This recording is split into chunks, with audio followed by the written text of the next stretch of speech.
Picture this. It's a quiet Sunday morning in Ening'ang'a Village, Nakuru. You pick up your phone to call your mother. It rings, nobody answers. So you call again. Still, nothing. Hours turn into days. Now the calls aren't just going unanswered, they're becoming frightening. That uneasy feeling in your stomach won't go away. So you ask a neighbor to check on her. They walk to the house, everything looks normal. The gate is closed, the curtains are drawn. The front door is locked. They knock, no answer. They call her name, still nothing. One neighbor picks up a metal bar. Another braces the door. Nothing. The frame begins to crack. On the third strike, the door swings open. The smell hits them first. Then, someone lets out a scream. Within minutes, police are racing towards Ening'ang'a Village. Because inside that quiet little house, a 60-year-old mother's life had come to a violent end. And the one person who might have known exactly what happened had vanished.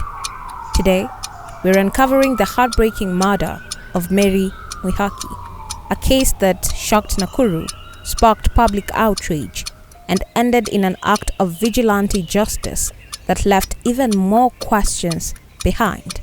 This is Crime Dopers. Twisted tales in every folder. Truth runs hot while the trail gets colder. Crime Dopers. We don't look away. Hello Crime Dopers, I'm Anja, and if you're joining me for the very first time, welcome. This is a space where we tell true crime stories with one goal in mind: to remember the victims, to understand what happened, and to ask the difficult questions that sometimes don't have easy answers.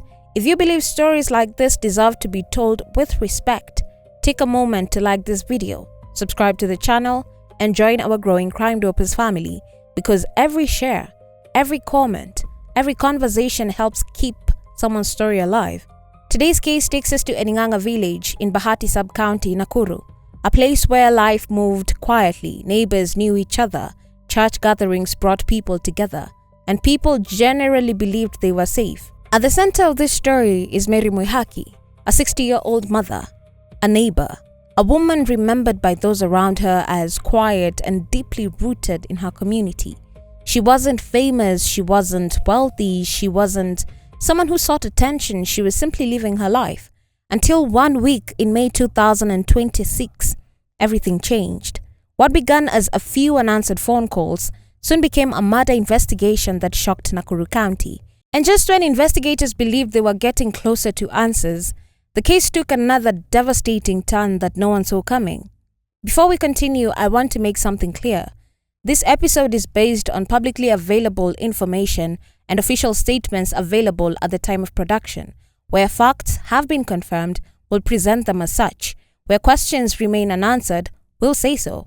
And while police publicly identified Mary's youngest son, John Kamau, as a prime suspect during their investigation, no court ever determined criminal responsibility before he died. We'll return to that important point later in the episode. So, make yourself comfortable and let's get back to the beginning. Because to understand how this tragedy unfolded, we first need to understand who Mary was.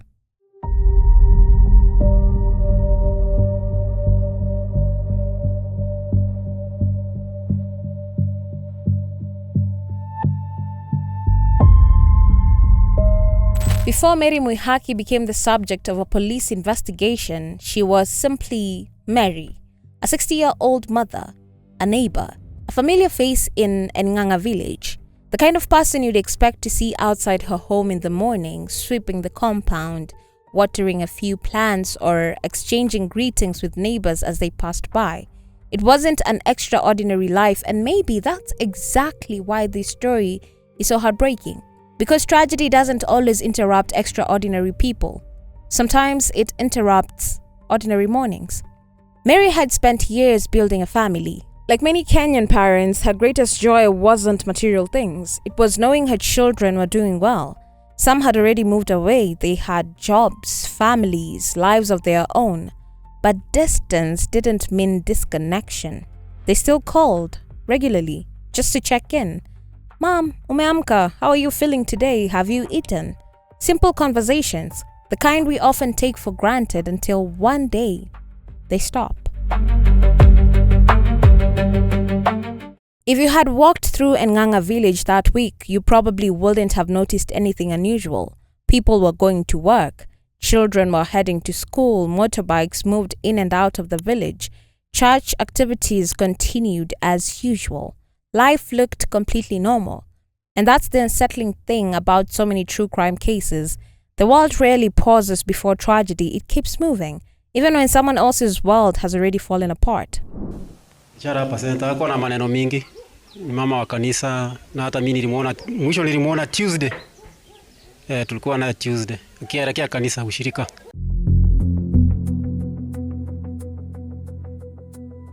Reports indicate that Mary was last seen several days before her body was discovered.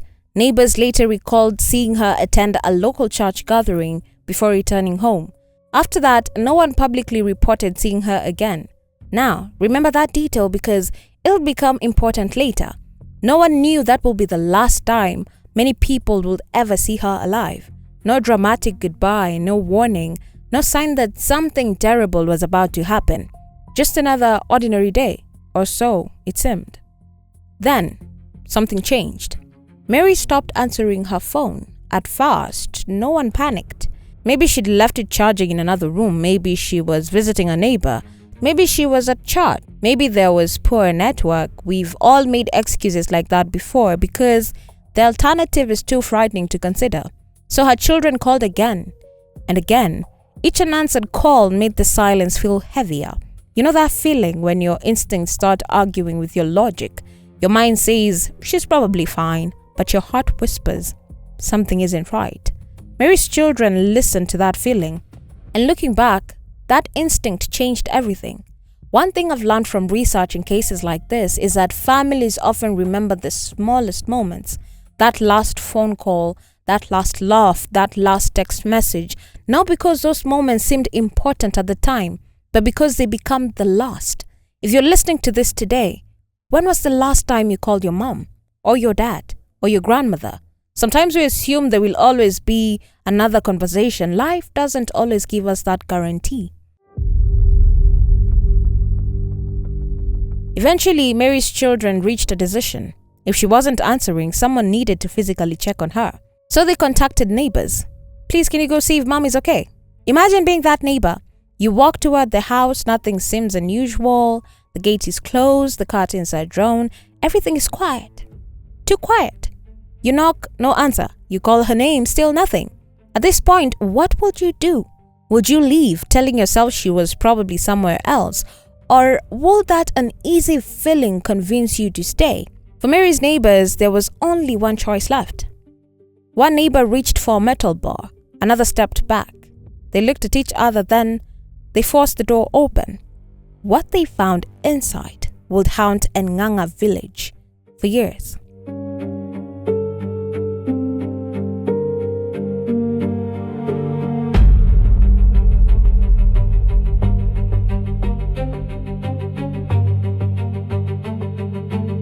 One thing investigators will later note was that Mary's children hadn't asked neighbors to check because they suspected murder. No, they simply wanted someone to make sure their mother was okay. That's what makes what happened next so devastating. Nobody walked to that house expecting to find a crime scene. People often imagine that the first thing witnesses notice at a crime scene is what they see. But that's not always true. Sometimes it's what they smell. Reports indicate that Mary's body had been inside the house for several days before she was discovered. By the time neighbors entered, decomposition had already begun. The neighbors froze. Something was terribly wrong. One slowly walked toward the bedroom. Another remained near the doorway. Nobody wanted to believe what they were about to find. Kamedungwa hapa na hapa na hapa alikuwa amegongwa deep. Kama kitu ilikuwa nini deep. Ni kama alikuwa hana nguo. Kwa tu peke yake. Kama alikuwa amerepiwa. Mary was lying on her bed, motionless. The room that should have been her place of rest had become a crime scene. Police would later confirm that she had suffered multiple stab wounds, including 2 to the chest and blunt force trauma to the head. Injuries consistent with a violent attack using a sharp object. Imagine discovering someone you've greeted for years not as a neighbor but as a victim of a homicide. That image doesn't disappear when you go home, no. It stays with you. One neighbor reached for a phone, not to call Mary's children, not yet. The first call was to the police. Within minutes, officers from Bahati North began making their way to Ening'ang'a Village. The quiet morning was suddenly interrupted by police vehicles, crime scene tapes, investigators, curious residents gathering at a distance. Word spread quickly. Kuna kitu imefanyika kwa nyumba ya Mama Mary. And within a very short time, what began as a welfare check had become a homicide investigation. When detectives entered the house, their work had only just begun. Every room mattered, every object mattered, every footprint, every fingerprint, every drop of evidence could become the piece that explained what had happened. Because homicide investigations don't begin with suspects, they begin with questions. Who was here? When did they arrive? When did they leave? Did Mary know them? Did she open the door willingly, or had someone already been inside? These were the questions investigators now had to answer. As officers began speaking with neighbors and relatives, one detail surfaced almost immediately. Mary hadn't been living alone. Her youngest son, 22-year-old John Kamau, had been staying with her. Naturally, investigators wanted to speak with him first, not because they had already reached a conclusion, but because he was someone who could potentially explain Mary's final days. There was only one problem, though. Nobody could find him.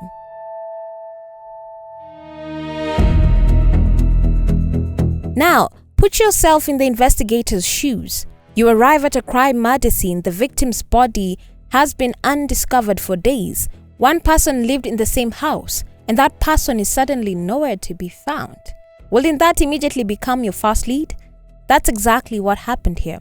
Police began searching for John Kamau, identifying him publicly as the prime suspect after he disappeared following the killing. At first, detectives believed finding John Kamau would answer the biggest questions in the case. They had no way of knowing that less than 2 weeks later, the investigation will take an even darker turn.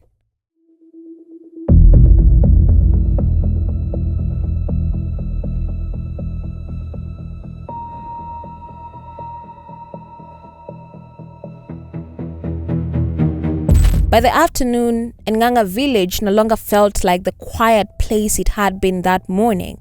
Police officers moved in and out of Mary's compound. Crime scene investigators photographed every room.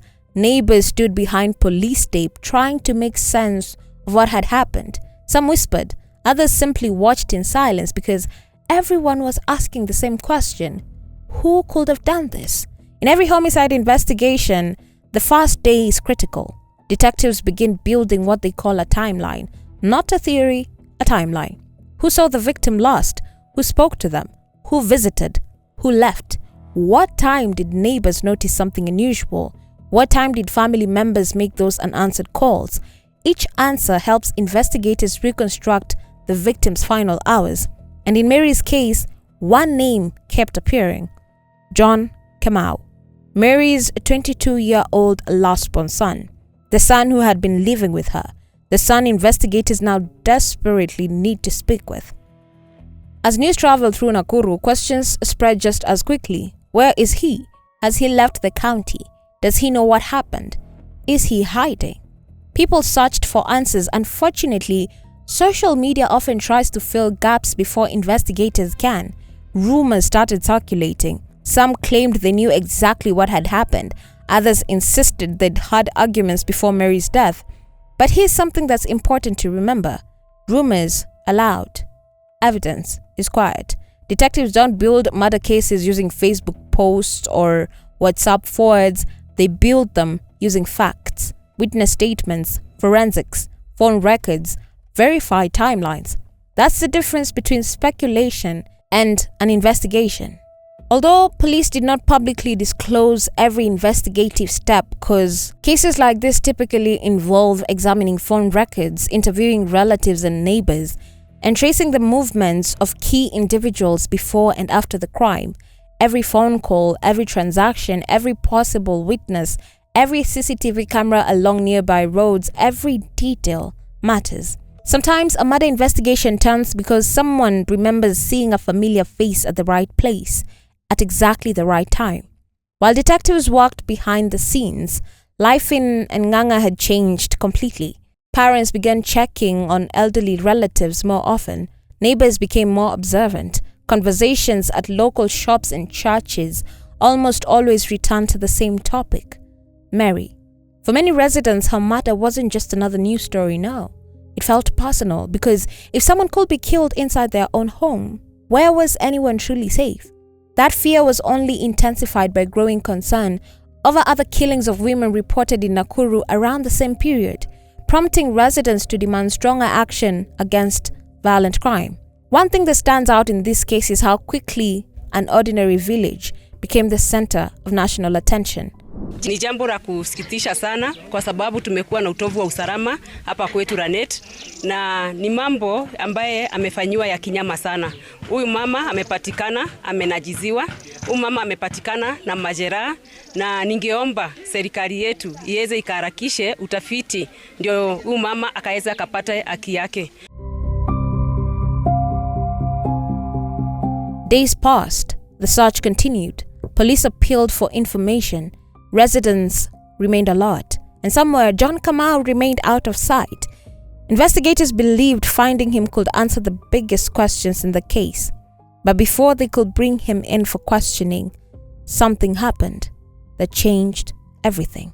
It was the morning of May 30th, 2026.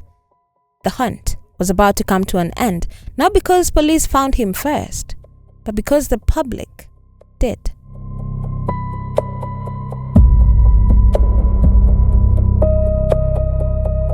Nearly 2 weeks had passed. Police were still searching. Mary's family was still mourning. The community was still waiting for answers. Then, everything changed. Not inside a police station, not inside a courtroom, but on the streets of Nakuru. According to reports, the morning began like any other. People were heading to work, shops were opening, public transport was beginning to fill. Then, someone thought they recognized a familiar face. A young man walking through Nakuru's free area neighborhood. Word spread quickly. Ni yeye, huyo ndiye wanatafuta. Within minutes, more people gathered. 1 people became 5. 5 became 20. Before long, a crowd had formed.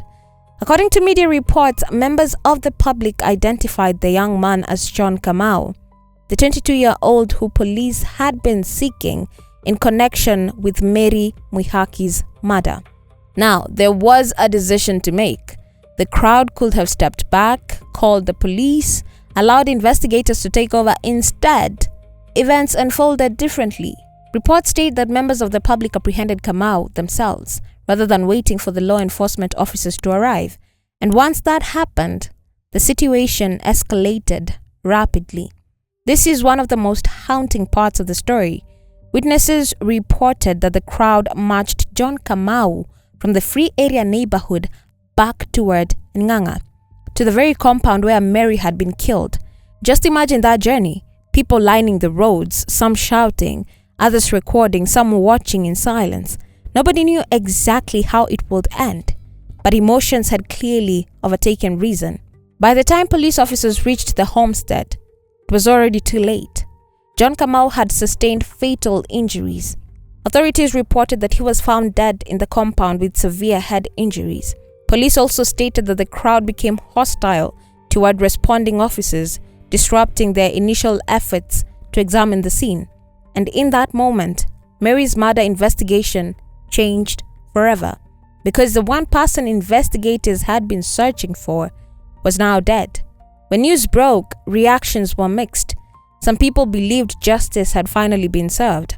Others were horrified, not because they had forgotten Mary, but because another life had been lost before the justice system could do its work. Now you might be wondering, does that mean the truth died with him? The honest answer is, we don't know. If Kamau had been arrested alive, investigators might have questioned him, tested his account against the available evidence, and presented the case before a court. Because he died before any trial, those questions were never tested through the judicial process. That doesn't erase the seriousness of the allegations police were investigating, but it does mean the legal process ended before it could begin. On the run. Tuko na huzuni sana na tunaomba tu haki ya auntie ipatikane. Ameuawa vibaya sana sana sana.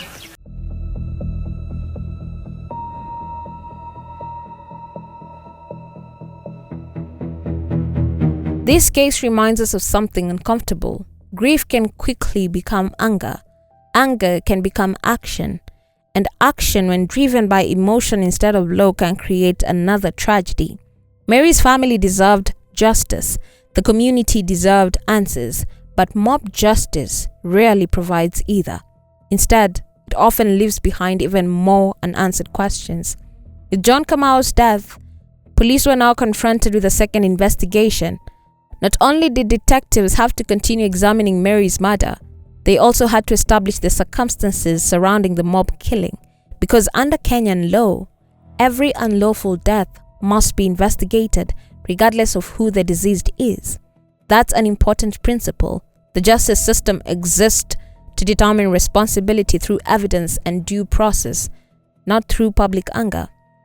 By the end of May 2026, one family had lost a mother, another had lost a son. A community had lost its sense of safety, and despite everything that had happened, some of the biggest questions still had no clear answers.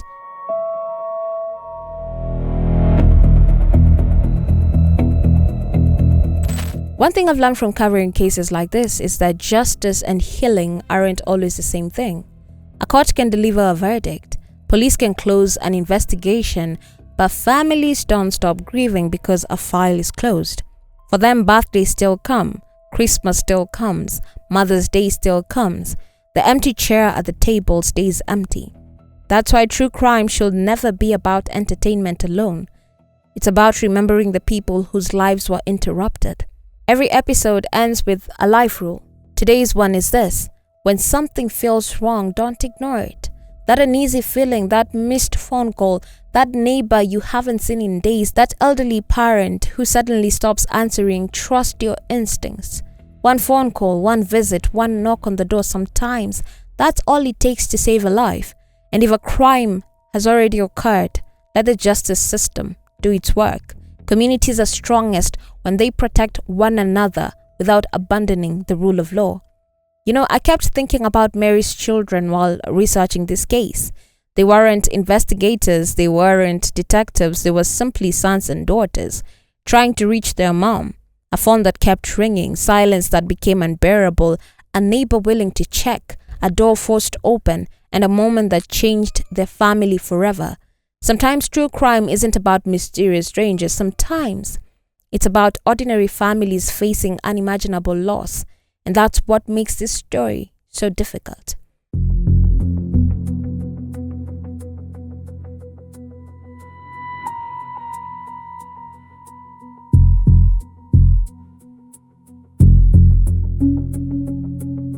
If today's story has stayed with you, I want to leave you with one small challenge. When this episode ends, don't scroll immediately to the next video.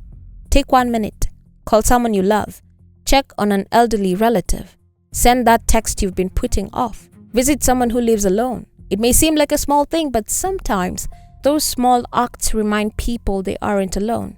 If you found this episode thoughtful and respectful, consider subscribing to Crime Dopers. Every week we tell real stories, not to sensationalize tragedy, no, but to remember the people behind the headlines and encourage meaningful conversations about justice, safety, and compassion. If you have thoughts about today's case, share them in the comments, but please keep the discussion respectful and focused on verified facts. I've been Wanja. Thank you for spending this time with me. This has been Crime Dopers, where crime meets truth.